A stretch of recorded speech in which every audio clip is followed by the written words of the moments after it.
नमस्कार दोस्तों देर रात हमारे शहर में एक प्रोग्राम था जिसे अटेंड करने के लिए मेरे सिस्टर भी गए हुए थे और मुझे देर रात अपनी बहन को लेकर घर लौटना था।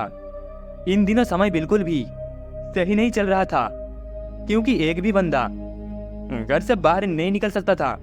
चोर और गुंडों का डर कुछ ऐसा ही बैठने लगा था कि कुछ लोग तो अपने घर से बाहर नहीं निकल पाते थे। लेकिन अब जो भी हो, मुझे तो अपने बहन के लिए बाजार निकलना पड़ा। मेरे साथ मेरे गांव का एक लड़का प्रीतम भी था। प्रीतम को साथ लेने का मेरा यही मकसद था कि कहीं कोई लड़ाई झगड़ा हो जाए तो फिर कोई तो मेरे साथ होना चाहिए। जब हम लोग प्रोग्राम में पहुंचे तो पता चला कि अभी प्रोग्राम को पूरा होने में करीब 2 घंटे का वक्त बचा हुआ था और इस समय हम कहीं भी आराम कर सकते थे। तो इस बार हमने भी आराम करने के बाद बजाय कहीं बाजार में टहलने के बारे में सोचा। हमारे बाजार में एक ऐसे भी गली थे जहां सच में बहुत ही सस्ते सस्ते चीजें मिलते थे। कुछ लोग उस बाजार को चोर बाजार के नाम से भी नवाजा करते थे। पहले मैंने उस बाजार में कभी भी अपने कदम नहीं रखे, लेकिन आज सिर्फ घूमने के खातिर हम उस बाजार में घूमने गए। उस बाजार की एक चीज को मैं बहुत अच्छे से नोट करने लगा। चारों तरफ एकदम सन्नाटा था और दुकानदार भी चुपचाप बस अपने अपने दुकानों पर सामान बेच रहे थे। और इसी बीच जब मेरी नजर आईफोन पर पड़ी तो मैं उसकी प्राइस पूछने लगा। जब मैंने उसका प्राइस सुनी तो सच में मैं हैरान रह गया। उस फोन की कीमत मात्र 4000 थी। लेकिन फिर प्रीतम ने कहा, अरे यार, यहाँ का माल बहुत ही खराब बिकता है, जिस वजह से ये लोग सस्ता बेचते हैं। इससे अच्छा है हमें ऐसे चलना चाहिए। और फिर उसके बाद प्रीतम की बात मानते हुए मैं वापस मुड़ा। मुझे उसी दुकान के पास काफी देर से कुछ अजीब सा नजर आ रहा था जो काली काली परछाई के रूप में था।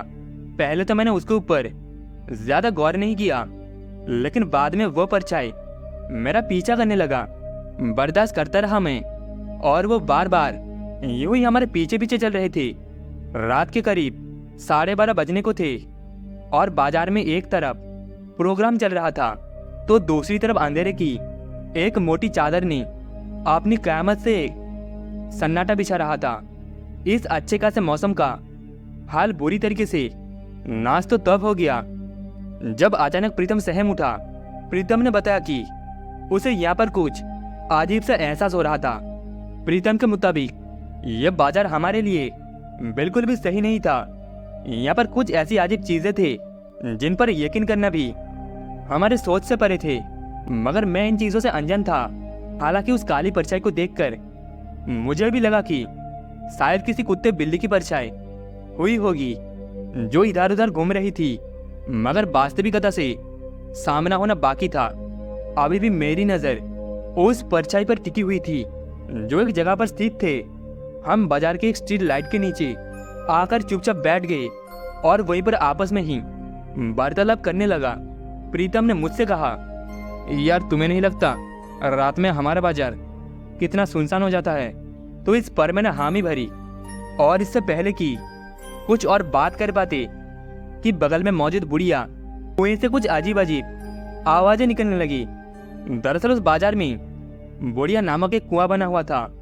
उस कुएं का नाम ये क्यों था ये तो हमें नहीं मालूम, लेकिन हाँ इतना जरूर मालूम था कि उस कुएं के एक एक हिस्से में दहशत और कयामत की आंधी आती है जो मुर्दों को अपने अंदर समाहित कर लेती है।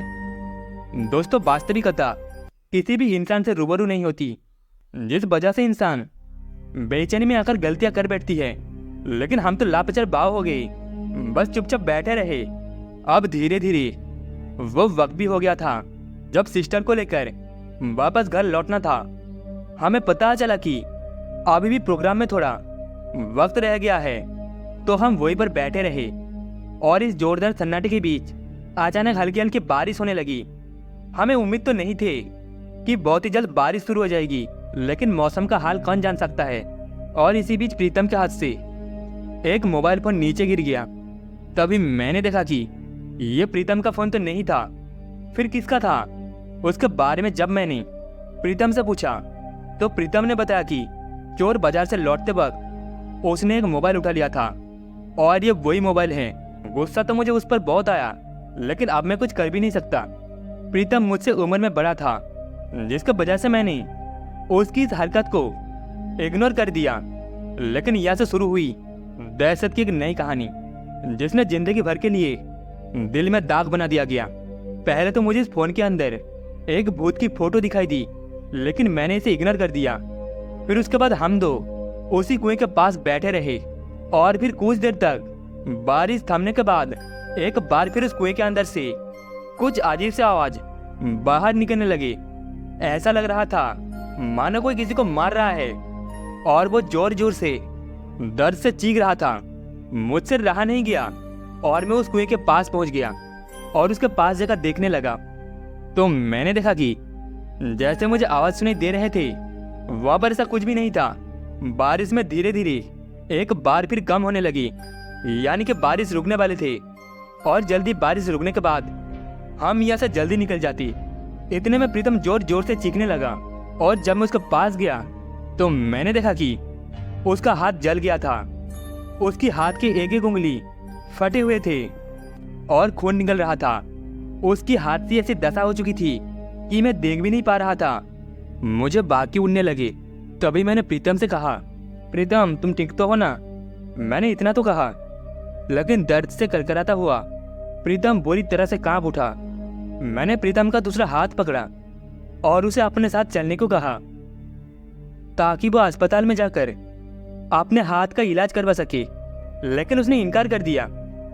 और फिर कुछ ही देर के बाद अब उसकी आंखें लाल हो चुकी थी और पूरा का पूरा शरीर अब गर्म हो चुका था।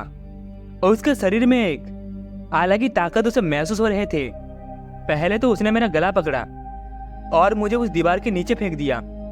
पता नहीं उसके अंदर इतनी एनर्जी कहाँ से उड़ रही थी कि लगातार उसने उल्टे सीधे काम करना शुरू कर दिया। पहले तो मुझे दूसरी तरफ फेंक दिया और कुएं के पास पड़ी एक लकड़ी से सब कुछ तोड़ने लगा। आज मुझे यह सब इतना भयानक लग रहा था कि मैं इन चीजों को अपने शब्द में बयान नहीं कर सकता।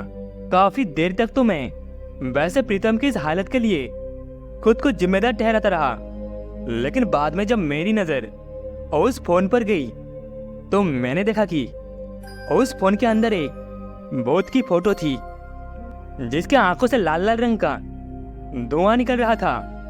भले इस वक्त तक प्रीतम पूरी तरीके से किसी के कंट्रोल में हो चुका था, तो वो बेहोश होकर वही जमीन पर गिर पड़ा। मैं उसे उठाने लगा, लेकिन तब तक उस प्रोग्राम में मौजूद वहाँ के अध्यापक लोग मेरे पास पहुंच गए, जिन्होंने समय रहते ही मेरी काफी मदद की। मैंने अध्यापकों को पूरी बात बताई और उन्हें मेरी बात पर बहुत ही जल्दी विश्वास भी हो गया था। उन अध्यापकों ने बताया कि यहाँ से करीब आधा किलोमीटर आगे एक श्याम बाबा का मंदिर है, प्रीतम को वहीं पर लेकर चलो, इनका इलाज करना है। वो मात्र कुछ ही पलों का काम होगा। तभी नवीन सर और बाकी लोगों की बात मान गए। हमने प्रीतम को उठाया और उसे बाइक पर बिठा दिया। हम लोगों से लेकर निकल पड़े और सीधा निकले श्याम बाबा मंदिर के लिए। लेकिन तभी नवीन सर ने मुझे रोकते कहा, अजित रुको, अभी तुम्हारा घर जाना सही होगा। अभी तुम अपनी बहन को लेकर घर पर पहुंच जाओ और प्रीतम की चिंता मत करो, हम इसे संभाल लेंगे। मैं नवीन सर को काफी अच्छे से जानता था।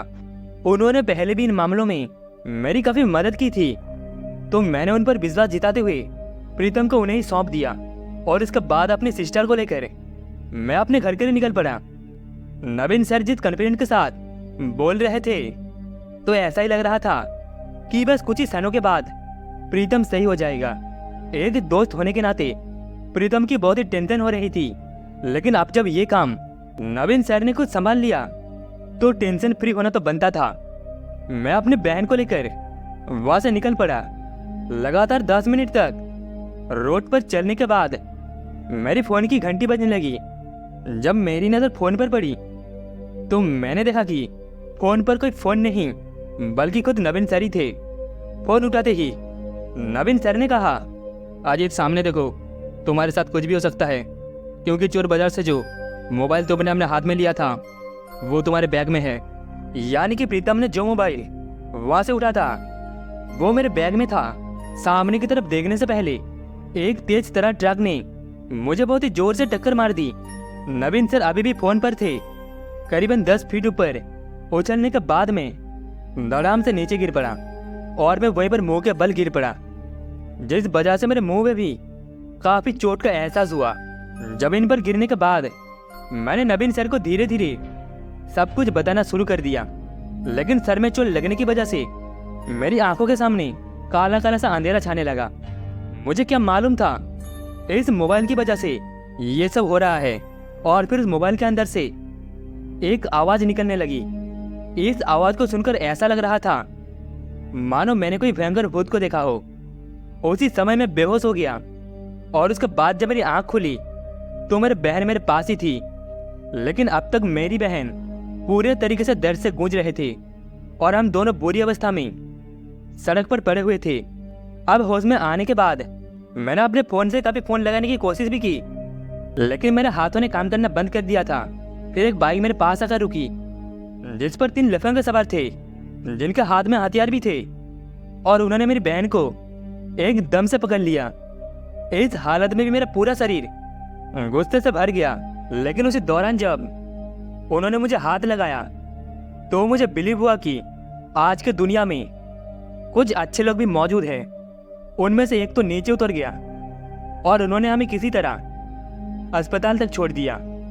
तब तक तो मुझे होश था और अस्पताल में आने के बाद मेरी आंखें बंद हो गई और उस मोबाइल ने मेरी जिंदगी में काफी बदल कर रख दिए। और बाद में धीरे धीरे उस मोबाइल की सारी ताकत हमारे शरीर से नॉर्मल होने लगी और प्रीतम भी जल्दी ठीक हो गया। लेकिन इस घटना से हमें पता चला कि चोरी की गई कोई भी चीज ज्यादा देर तक हमारे पास नहीं टिकती। या तो वो हमारी जिंदगी को तबाह कर देते हैं या फिर उसके पीछे का कुछ और ही कारण होता है। सच बताओ तो उस दिन के बाद में उस मोबाइल की कोई भी खोज जानने की कोशिश नहीं की, क्योंकि क्या पता किस दिन मेरे साथ उस मोबाइल का एक और बड़ा हादसा जन्म ले ले। लेकिन किस जनों ने मुझे उस मोबाइल की कहानी भी बताई, जिसे सुनकर मेरे शरीर में कपकपी छूटने लगी। तो दोस्तों, इस कहानी में बस इतना ही। कहानी आपको कैसी लगी कमेंट में बताना। कहानी आपको अच्छी लगी हो तो वीडियो को एक लाइक एंड चैनल को एक सब्सक्राइब जरूर से कर देना। मिलते हैं अगली कहानी में।